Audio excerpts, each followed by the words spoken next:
Well, I was dating a woman who owned a dojo. And I didn't even know what a dojo was before I dated her. So at first, she kind of tried to convert me into what she was a little bit.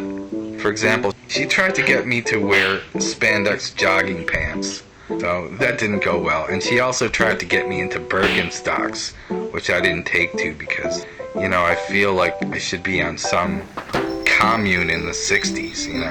Anyway, she also owned 2 cats, which is one of the things that happen to me when I date women. They always end up owning cats, and I'm allergic to cats. So I end up my eyeballs kind of pop out because they start itching and stuff. I don't know, we spent more time together, and finally we took a weekend together to Toronto. So of course she drove there. Her thing was she was involved in some kind of Aikido tournament. I guess Aikido is the ancient art of Chinese or Japanese swordsmanship. I think that's what it is. We finally entered this big gym, and there's a large gym floor with a lot of people just practicing with their swords and the karate moves.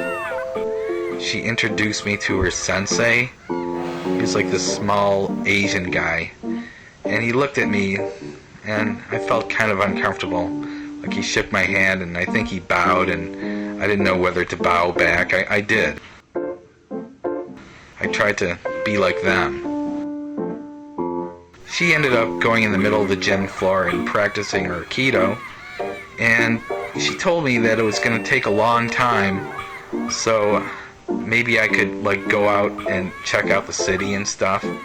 So I was going around, and I came back about 3 hours later with a used newspaper that I found at a cafe that was closing. So after 3 hours of walking around, I thought, hey, it probably won't be too long until she comes back, and then we could go out and stuff like that.